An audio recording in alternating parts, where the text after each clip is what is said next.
Italia, importancia de Garibaldi. En 1854, Italia estaba formada por varios reinos y ducados, además de los estados de la Iglesia. Estos estados y reinos eran el reino de Piamonte y Cerdeña, que era el reino más importante y más independiente. El reino de Lombardía y Veneto, apoyado y controlado por el Imperio Austrohúngaro. El reino de las dos Sicilias, los ducados de Parma, Módena y Toscana, y finalmente los estados de la Iglesia gobernados por el Papa. Estos estados estaban apoyados por Napoleón III de Francia. Importantes de la unificación de Italia. Hay tres personajes fundamentales en la unificación de Italia: Cavour, Víctor Manuel II y Giuseppe Garibaldi. Camilo Benso, o conde de Cavour, fue un político hábil y eficaz que intentó modernizar el reino de Piamonte y Cerdeña. Su objetivo era la expansión de su reino y conseguir la unificación de Italia. El rey Víctor Manuel II, rey de Piamonte y Cerdeña, que junto a Cavour intentó modernizar su reino. Finalmente fue el primer rey de Italia. Giuseppe Garibaldi fue político, militar, aventurero y revolucionario liberal, que luchó por la unificación de Italia y la capitalidad de Roma. La unificación de Italia se produce en 5 fases. La primera fase fue la incorporación de Lombardía. En 1859, el rey Víctor Manuel y Cavour concedieron el mando de las tropas del Piamonte a Garibaldi, que junto a las tropas francesas derrotó a Austria.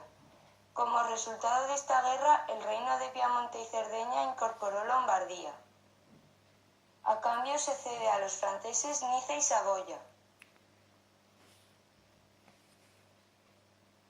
La segunda fase fue la anexión de los estados de Parma, Módena y Toscana. En estos estados se realizó un plebiscito en Parma, Módena y Toscana, y, de una manera pacífica, se unieron al reino del Piamonte. La tercera fase fue la conquista del reino de las dos Sicilias.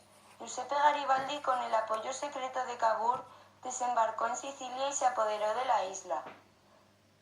Se llamó la de las 1000 camisas rojas, porque los soldados llevaban camisas rojas. Después de conquistar Sicilia, Garibaldi conquistó el reino de Nápoles. A la vez, el ejército del rey Víctor Manuel II, atravesando el centro de Italia, llegó hasta Nápoles. En ese encuentro, Garibaldi entregó el reino de las dos Sicilias al rey. En 1861, Víctor Manuel II se convierte en el rey de Italia. La cuarta fase fue la incorporación de Venecia. En la guerra entre Prusia y Austria, Víctor Manuel II se unió a Prusia y ganaron la guerra, con lo que Venecia se unió al reino de Italia.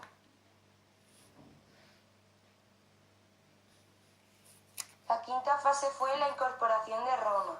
Para conseguir que Roma fuera la capital de Italia hubo 2 intentos. El primer intento fue en 1862, donde Garibaldi intentó conquistar Roma, pero fue derrotado por los franceses, que eran aliados del Papa. El segundo intento fue en 1870, donde los franceses se retiraron de Roma y Víctor Manuel II la ocupó y declaró que Roma era la capital de Italia. Italia en la actualidad. En la actualidad, Italia es una república. Es un país que forma parte de la Unión Europea.